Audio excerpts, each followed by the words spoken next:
35 milímetros ajusta su objetivo. Los saluda Juan David Martínez Zuluaga, llevándoles a sus casas su dosis semanal de cine. Nos acompaña, como siempre, Carlos Fernando Alvarado. ¿Cómo estamos, Carlos? Juan, muy bien, como siempre, muy contento nuevamente de saludar a nuestra audiencia, esperando que estén disfrutando de buen cine.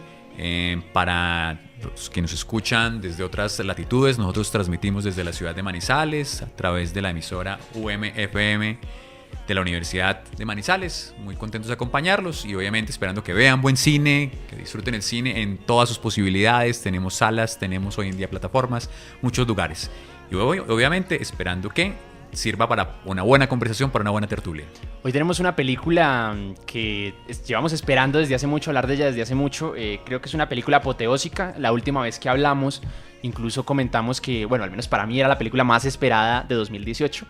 Y me alegra muchísimo decir que no fue una decepción. Hoy vamos a hablar de Infinity War. Vamos a dedicarle nuestros pensamientos en torno a esta película y sobre quizá qué podemos esperar no solamente para Endgame, que va a ser su continuación, que la vamos a tener en salas dentro de muy poco, dentro de contaditas semanas, y también qué hay de cara a lo que veremos después respecto a la fase 4 de Marvel. Así que sin más, iniciamos con nuestra tertulia cinematográfica.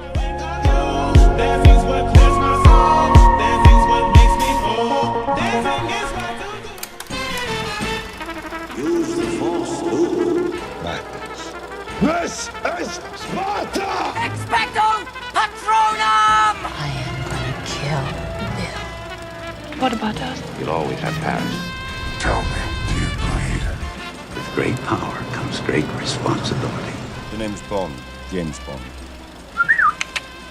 Well, a boy's best friend is his mother. Nadaremos, nadaremos. Esto es 35 milímetros recargado, un enfoque más allá de los fotogramas.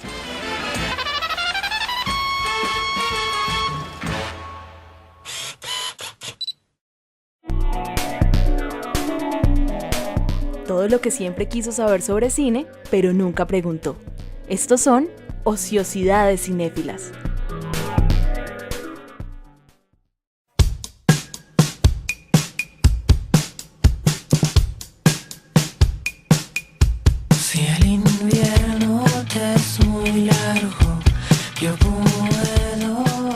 Antes de iniciar, sí quisiera que hablásemos de otros temas que pivotan alrededor del cine.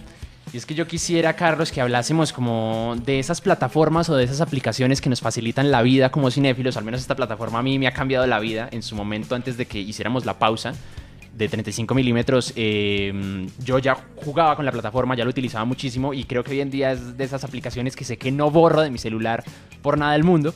Se trata de Letterboxd, o sea, como buzón de correo, pero con una D al final. ¿Cómo ha sido tu experiencia respecto a esta aplicación y por qué crees que la gente debería utilizarla?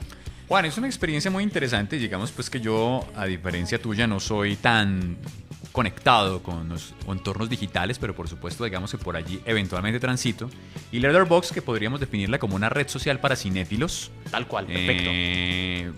Funciona muy bien porque digamos que suple varias funciones, tiene muchísimas posibilidades.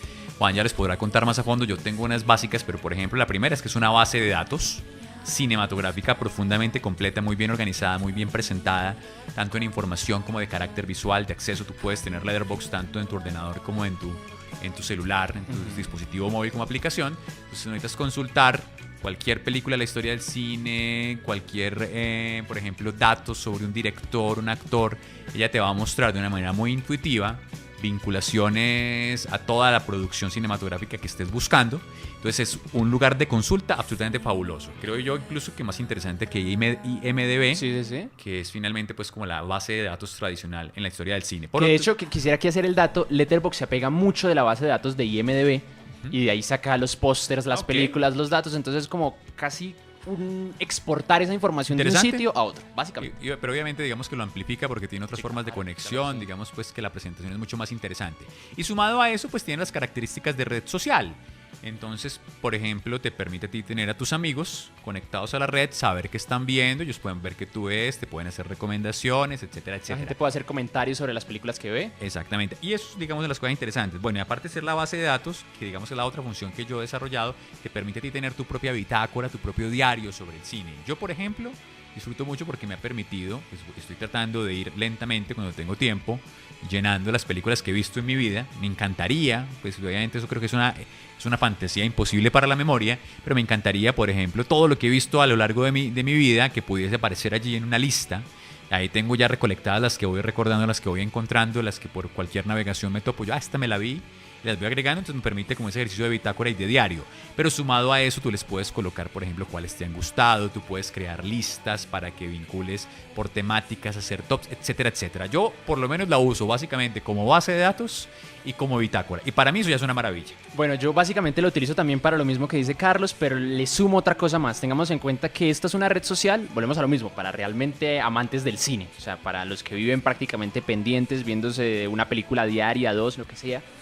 Y bueno, por un lado la parte de la bitácora me encanta, porque sí me gusta tener como en cabeza qué es lo que he visto a lo largo de mi vida, qué es lo que me falta ver, que de hecho también existen espacios para poner qué es lo que quisiera ver, la watchlist, la pendientes por ver. Y algo que a mí sí me encanta, pero esto ya creo que va muy ligado a mi personalidad, es que yo soy muy neurótico, entonces a mí me encanta hacer listas. Entonces el hecho de hacer listas de mis películas favoritas de comedia, mis películas favoritas de ciencia ficción, de romance, a mí eso sencillamente me encanta. Y pues también lo que Carlos dice, el poder hallar qué director la hizo, qué actor la hizo, qué productor estuvo ahí involucrado, en qué otras películas apareció. También hay opciones de poner cortometrajes y otro tipo de propuestas.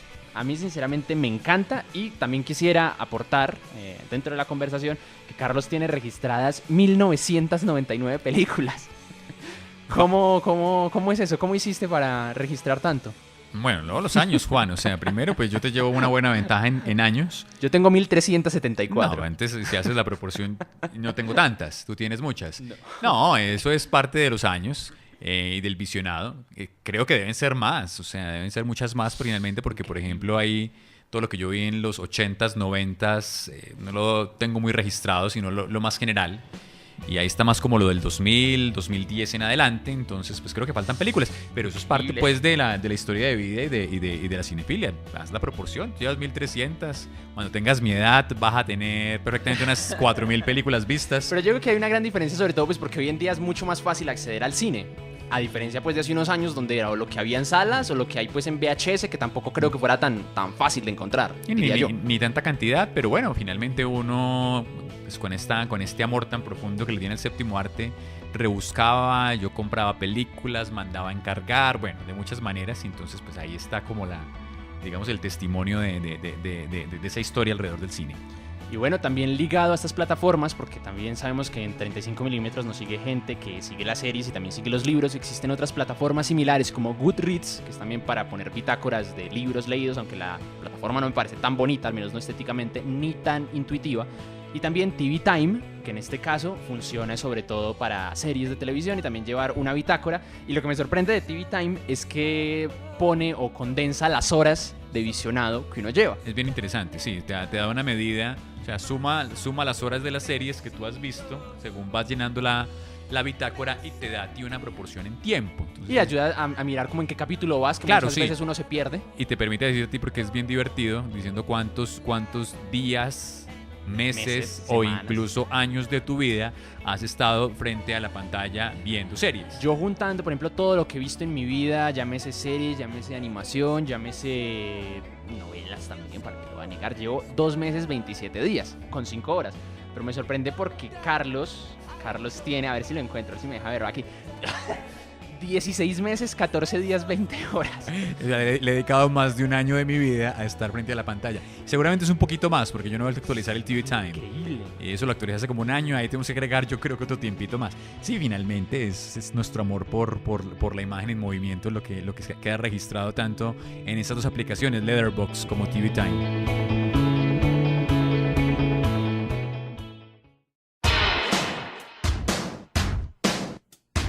Las tendencias y debates en torno al séptimo arte en Panorama para Filmar.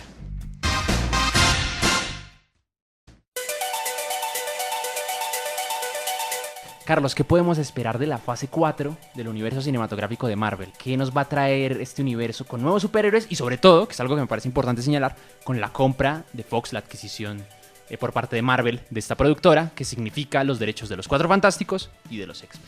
Bueno, básicamente uno dice que lo primero es que pues, estamos en terreno especulativo, o sea, no sabemos todavía muy bien hacia dónde, a excepción de un par de pistas, puede orbitar la cuarta fase de Marvel, que comienza ahora cuando termina la tercera, que oficialmente termina con Endgame, que pues obviamente es la secuela de Infinity War. Sí. Digamos pues que lo que pareciera, por el tipo de rumores, por los títulos, etcétera, etcétera, como insinuó Juan hace un momento, tiene que ver con la idea de renovación en términos, digamos, de los personajes del mundo heroico. En todo el sentido. En todo el sentido, claro. Desde aparecer nuevos personajes que, por ejemplo, son menos conocidos en la cultura popular. Cuando digo cultura popular es sobre todo la cultura de medios, porque por supuesto son personajes posiblemente con historias y trasfondos muy bien logrados en los cómics, pero que cuando la persona que no es lectora de cómics, digamos, tiene contacto, son completamente novedosos, pero pueden tener una historia de 50, 60 años. Claro, sí. Creería yo, posiblemente, aquí viene una cosa interesante, pues creería que es posiblemente una de las líneas argumentales que exploran en cuarta fase, es renovación de equipo. O sea, ¿qué Sí, pasa? total. Como una cosa, digamos, de que hay la idea de quién puede llevar el manto después de, o sea, pasar el El manto. legado que me parece bellísimo, Exacto. muy por la lógica de Spider-Verse que vimos por parte de Sony. Exactamente, de hace unos Spider-Verse, meses. la película que vimos ahorita en diciembre de 2018. Entonces, como en esta lógica de legado. Ahora, la exploración con los derechos comprados, pues finalmente vía Fox de Cuatro Fantásticos y X-Men, pues abre la posibilidad de nuevo a lo que fue el gran boom de la fase 3, que es la expansión del universo para en cierto momento congregarlo. Entonces no sé si la estrategia vuelve y funcione. O sea, ahora que hagan unas películas épicas de final de fase 4 donde ya otra vez tengamos un universo más expandido todavía. No sé por dónde exploren este fenómeno y qué vaya a pasar. Pero allí habrá obviamente tela de dónde contar. Yo no sé, Juan, si tienes nombres de qué películas vienen, de estas que son rumoreadas. Yo tengo la idea aquí, pues bueno, de que viene una segunda de Spider-Man, una segunda de Doctor Strange. Sí. Viene la tercera de Guardianes con la que ande viendo, que se ha ido retrasando sobre todo por el despido de James Gunn. Por el cambio del director, etcétera, etcétera. Entonces, bueno, habrá que esperar a ver qué pasa como con esta fase. Bueno, se ha especulado muchísimo. Hay unas que ya digamos que ya están en preproducción o de lleno ya están a puertas de comenzarse a grabar. Según Kevin Feige, que es la cabeza principal del universo cinematográfico de Marvel, dice que va a esperar a que se estrene Far From Home para ya empezar a hablar de qué es lo que se viene más adelante. Y es normal, pues porque tienen como la expectativa de qué va a pasar con él. Pero entonces sabemos que se viene una película en solitario de Black Widow, que me parece maravilloso. Está Por muy ahí bien. se estaba diciendo que de pronto la película iba a ser rated R, o sea, para mayores de 18 años, pero ya se desmintió eso. Y se supone que se llevaría a cabo en los años 90, con una de las misiones de Natasha. Por ahí se dice que de pronto tendría como su encuentro con Winter Soldier, para mostrar como ese trauma que ella tiene y que muestra justamente en la segunda película del Capitán América. Se me hace interesante. Interesante. Y la tarea de rejuvenecer a Scarlett, a Scarlett ella no Johansson. envejece, no, ella está muy... No, sí envejece. La mujer que no me seduce mucho realmente. En serio, a Su mí me belleza parece una es- gran actriz. Sí. Bueno, Le he no, cogido pues muchísimo cariño. estaba Bueno, hablando y un es poco muy como bella de también. la belleza de la mujer, Sí. no me seduce mucho. Y yo creo que si bien se sigue viendo joven y bella, pero ya para devolvernos la 20 años en el tiempo y que sea una Black Widow, 23, 24 años, ya no resiste. Bueno, habría Vamos a que ver mirar. qué pasa si hay mucho CGI detrás. Yo, como con el caso de Samuel L. Jackson, ahorita que con la no última película que de no lo Captain anuncian Marvel. para Capitana Marvel, Claro que rejuvenecido en los 90s. Ok. Claro que sí. Entonces, bueno, tenemos esa. Tenemos una supuesta propuesta para The Eternals, que no sé si Carlos estará más... Seguramente vos sí estás un Una poquito idea más general, referenciado con sí, ellos, que pero son no. como una especie de dioses cósmicos antiguos, que no Es- sé eso es- hacia es- dónde es- irá. Entiendo yo, es la versión de Marvel de los guardianes de Oa de DC Comics. Ya. Son sí unos guardianes finalmente del espacio. Por ejemplo, en el caso de DC, que sí los tengo muy claros, son los que digamos, cuidan la energía propia de los Linterna Verde y crean el cuerpo de Linterna Verdes para, digamos, cuidar el espacio. Obviamente con el éxito de Black Panther vamos a tener una secuela de Black Panther, lo que vos me decías, Doctor Strange. Por ahí de pronto se rumora que Blade, teniendo en cuenta que ya volvieron los derechos por A mí fin. me encanta Blade, qué También maravilla. me gustaría, para interesante, Sería un universo un fabuloso poquito verlo, sí. más, Sí. bueno, sobrenatural, Sí, me sí, atrevería a decir sobrenatural, yo. claro, sí. Se habla de una película de Namor, que me parece interesante, que es como una contraparte, que es como la versión de Marvel, pero de Aquaman. Ah, ok. Entonces me parece como que, bueno, esto está curioso. Y pues ya lo que vos decías respecto a la nueva alineación de Avengers, no sabemos quién podría ser. Sabemos que Capitana Marvel va a tener mucha cabida en esto. Seguramente Chris Evans, bueno, el capitán le va a ceder su escudo a alguien más.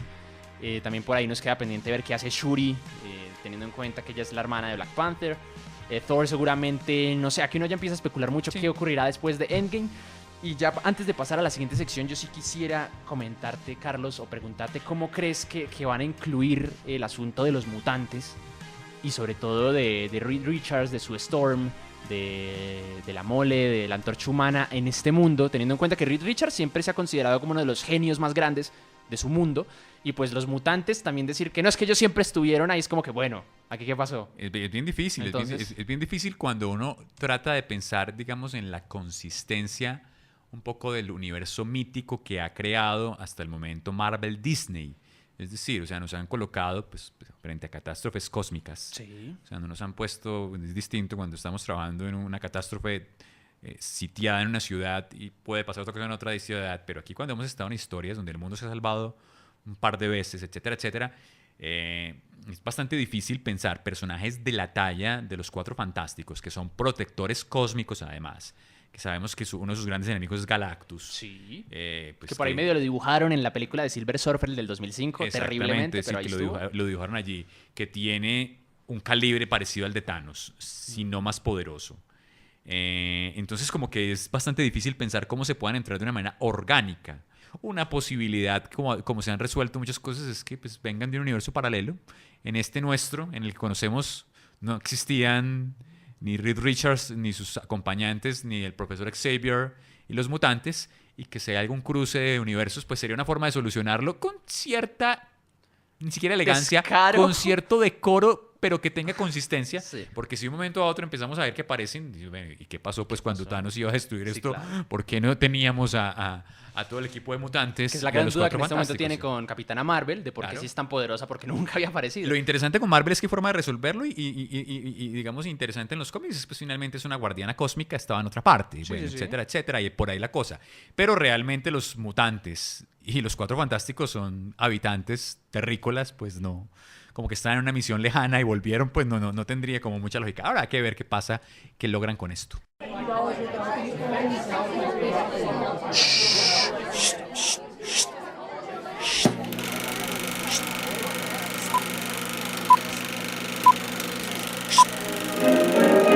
En proyección. Y ya en nuestra sección principal, Infinity War, la guerra del infinito. ¿Cómo vivió Carlos esta experiencia y qué tiene que decir respecto a la película? No, Juan, completamente pasional la experiencia, como creo que fue la de muchísimas personas. Por supuesto, pues llevaba un tiempo esperando la película. Fui a verla en estreno, con sala llena, y me disfruté cada instante de la película. O sea, estas películas que no hay un momento en el que pierdas la concentración en pantalla. Los momentos, digamos, de reposo dramático son tan poderosos que te tienen conectado.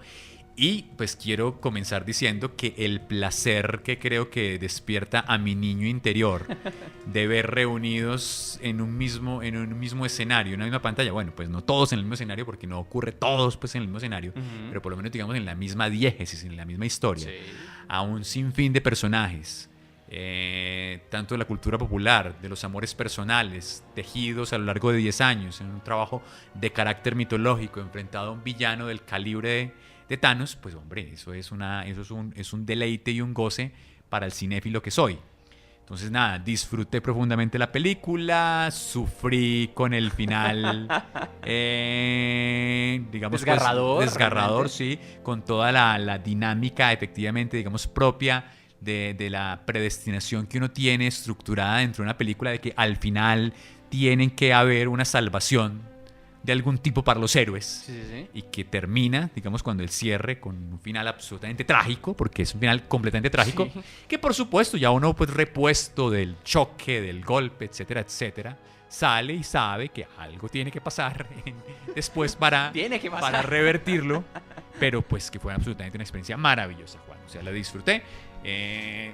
Yo tengo, digamos, dos personajes, como personajes que les tengo un profundo amor dentro del universo cinematográfico, que son el Doctor Strange Sí, claro que sí. y a Star-Lord, Sí. a Peter Quill. Y efectivamente Peter Quill sale profundamente mal librado en esta película. De hecho, pues el pobre fue uno de los personajes que la gente terminó odiando, porque dentro del plot, pues digamos que asumo que gran parte de los televidentes lo han visto, finalmente nos encontramos con que lo culpabilizan pues por la... Pero también la embarró un poquito feo, pero... sí, no, hermano, es un hombre Tiene que enamorado, entenderlo, es sí, un hombre no, no. enamorado, No, hermano. y es heavy, es tenaz la decisión que tiene que tomar tenaz la decisión. varias veces, Sí, sobre todo. Exactamente, además pues que él incluso en un momento determinado, a pesar de su amor, había tomado la decisión de matar a su amada, Gamorra, en favor del universo. Entonces, claro, digamos pues que yo tuve allí este choque de emociones tan fuerte. Obviamente le tengo un cariño inmenso a Iron Man, que vuelvo, insisto, haciéndonos sus comentarios de chiste. Esto podría ser Infinity Wars y Iron Man, qué sé yo, ya no sé qué número van, 9. Sí, es cierto, Iron Man 9, sí, podría ser Iron Man 9, sí. Sí. A pesar de que está muy equilibrado, sigue siendo la película. No sé qué tan gratuito sea el momento final en que Thanos le dice a Tony Stark, bueno, lo llama por su nombre y le dice, me conoces, te tengo respeto, te deben recordar. Me parece un poquito gratuito, o sea, ¿Te parece que roza mucho la metaficción o qué? Sí, esto es un poco, y esto roza mucho pues el amor profundo que tiene la misma Marvel Disney por claro, Iron Man. sí. Porque finalmente, Su cara, si uno su estrella. sí, exacto, si uno se pone desde el punto de vista de Thanos, todos deben ser igual de insignificantes. O sea, Sí. es más poderoso Doctor Strange que Iron Man, como para que tenga más respeto por él. O sea, es un guardián cósmico, tiene una gema. Para que el respeto sea para Iron. Pero bueno, esto es por ponerme en plano un poco de ese tipo de cosas. Pero disfruté muchísimo la película. Qué comentario tan interesante. Sí, no lo había pensado, pero también está, supongo que muy ligado a que Iron Man fue el pilar original del universo cinematográfico de Sí, Marvel. sí, no, claro, Llevamos claro. conociéndolo 10 años y también, si te fijas, es el único que lo hace sangrar, que hace sangrar a Thanos. Claro, metaficción, como dices vos, Metaficción, Juan, creo que sí, sería sí. como la dinámica particular. Claro, sí. El tema pues de sacar una gota de sangre, etcétera, etcétera, pues vuelvo, insisto, es un Iron Man 9, pero igual es una película maravillosa. Yo disfruté mucho la película, fui a verla en estreno de medianoche. Maravilla. Fue muy complejo aguantar hasta esa hora porque había tenido un día absurdamente atareado. Pero valió muchísimo la pena, fue una experiencia catártica en multitud, todos gritaban, todos se asombraban, todos sentían el Claro. dolor que veían los personajes cuando llegó Thor a Wakanda, fue como un... si me perdonan el comentario de la audiencia, eso fue un orgasmo múltiple pues en esa sala básicamente.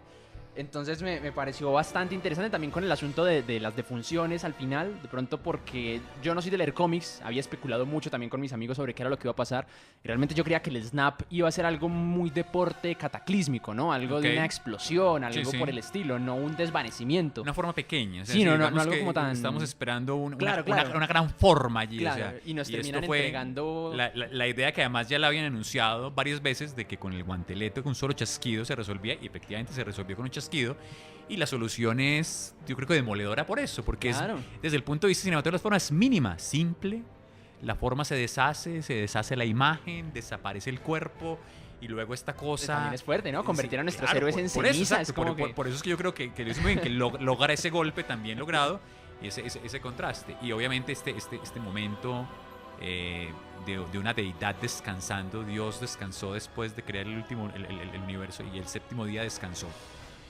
Creo que está pues allí puesta. Sí, es cierto, no lo había visto. cuando Sí, tienes toda la razón. Thanos sentado pues en medio de un atardecer en la montaña, demoledor. Pero también con el asunto de a qué costo, ¿no? O sea, que claro, lo sí. perdí todo, que Todo, me parece poético, desgarrador, increíble, me parece... ¿Cómo te fue con Thanos? Yo realmente tenía mucho susto, pues porque es un villano del que nos venían hablando Claro. y háblenos, pero siento que le hicieron mucha justicia. Siento que, sin llegar pues a ahondar en su pasado y nada por el estilo, siento que hablan mucho sobre lo que es para él el dolor, sobre lo que es la pérdida.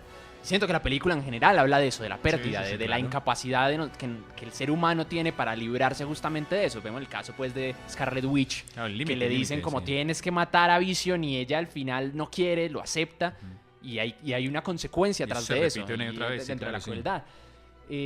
A mí con Thanos yo quedé muy encantado. Me parece un villano increíble. Estuve- Me parece que es Creo imponente. Creo que exacto, o sea, que se logró un equilibrio cuando se habla tanto Sí. de que los villanos de Marvel no son de buen nivel. Yo siento que aquí sí hay siento un... que Y Thanos se es- rumora que ahorita para la cuarta película de Avengers vamos a tener un poquito más de él.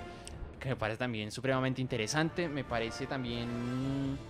Bueno, tengamos en cuenta que la película empieza in situ, o sea, ya teníamos 19 películas de Sí, prólogo, claro. esta inició por donde era, empieza por lo alto, no hay un solo segundo de descanso. Que de hecho me parece muy particular porque yo justamente me había terminado de ver un día antes Ragnarok, Thor Ragnarok, que ya sabemos que termina así muy jovial, muy chispitas y todo, e iniciar directamente con esto. Claro. Y uno como, ok, aquí esto ya está muy, muy heavy. Y realmente no, la película me encantó, siento que el desenvolvimiento que tienen estos directores para manejar tanto personaje Claro, eso no lo fue- hubiera tenido nadie más. O sea, esta película necesitaba 2 directores Haciendo eso, ¿no? porque nadie más hubiera sido capaz. Y creo que James Gunn estuvo incluso en algún Ah, momento sí, claro, ¿no? Y ayudando en la Waititi dirección, también, Waititi también, por sí. supuesto. Yo siento que eso me encantó. O sea, me encantó, por ejemplo, permítanme aquí una comparación simplemente lejana, pero es pues porque en nuestro programa anterior hablamos de Green Book.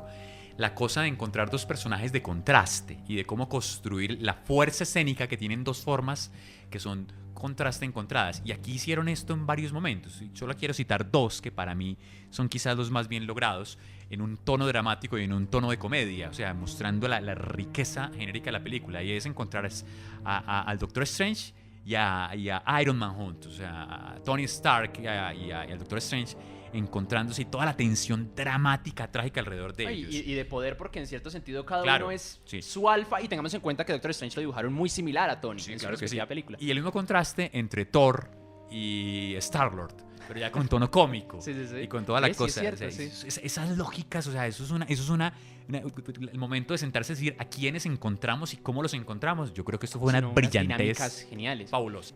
Yo sí tengo que comentar que, pues como aspectos negativos que no me gustaron tanto de la película, porque no me parece perfecta, aunque sí considero que es la mejor película de 2018, por algo que ya comentaré más adelante. Lo cierto es que siento que la película, como está centrada en tantos personajes, básicamente nos está narrando pequeños arcos. Y siento que la resolución de esos arcos son más fáciles de lo que uno pensaría. De hecho, tienen, por ejemplo, el asunto de ir hasta por el Stormbreaker, por el martillo, por la nueva hacha de Thor. Es bastante sencilla la resolución si nos ponemos a pensarlo. Pero claro, como son tantas historias las que están ocurriendo en paralelo, uno entiende que pues por facilidad tienen que ir evolucionando de una forma rápida. Pero si hay algo respecto a la narrativa, sí siento que como que van un poquito atropelladas llegada a cierto punto. Comentarios finales respecto a la película, Carlos. Nada, Juan, que fue un placer, que es de las películas que disfruté profundamente del año pasado. Que, señores oyentes, entiendan los que estamos hablando de una película del año pasado, pero que creemos que lo amerita. Creemos además que para este ejercicio de nuestro 35 milímetros recargado valía la pena que Infinity Wars estuviera presente en nuestro arranque. Y que por supuesto estamos esperando Endgame. Un dato simplemente que me encantó, y es que Doctor Strange, cuando ya digamos está en ese momento entregarle la apoteósico gema a Thanos. sí, le entrega a Thanos y ya está hablando con Tony. Cuando Tony le pregunta que por qué lo hizo y le dice pues que tenía que ser así, él menciona el nombre de Endgame. Estamos en la fase final. Sí, sí. We are in the endgame now. We are in the Endgame, que es una maravilla porque estamos especulando el nombre y ya estaba allí in Todo este situ tiempo. puesto en la película. Todo este tiempo estuvo. Por comentarios finales, yo siento que esta película tiene esa posibilidad de trascender, no solamente porque congrega a las masas, porque siento que es un fenómeno mundial en muchos sentidos, ¿no? Tengamos en cuenta que es una película que se construye a partir de otras 19 previas, y es muy difícil haber hecho eso. Y siento que también no solamente pone pauta para la audiencia, para la crítica y para el propio cine, porque ya después de ver tantas historias de orígenes, de ver peleas entre ellos, de ver alineaciones, creo que el hecho de ver la muerte de personajes y la muerte masiva de personajes en eventos cósmicos, creo que esto tiene la posibilidad de quedarse con nosotros y de dolernos realmente. Esa imagen final que nos muestra la película antes de esta escena, la que vos decís, de Thanos descansó el séptimo día. El capitán sosteniendo a Vision, ¿sí? En un plan muy de la piedad, ¿no? Ahí Mientras sí. los otros héroes se reúnen alrededor de él y le preguntan ¿qué pasó? Y el mismo capitán creo que ni siquiera es capaz de decir que lo que todos sabemos es perdimos. Y que creo que una película de superhéroes que nos muestre que los héroes también son capaces de perder, para mí esto es apoteósico realmente. Una maravilla. Carlos, muchísimas gracias por Juan, habernos acompañado. a vos Encantadísimo por la como siempre invitación. por tu participación. Un saludo a todos nuestros oyentes. Como siempre, recuerden que pueden seguirnos a través de La Caja de Fantasías, donde pueden encontrar todos nuestros programas previos. Un saludo a UMFM por brindarnos el espacio. Seguimos viendo más cine y nos vemos la próxima semana.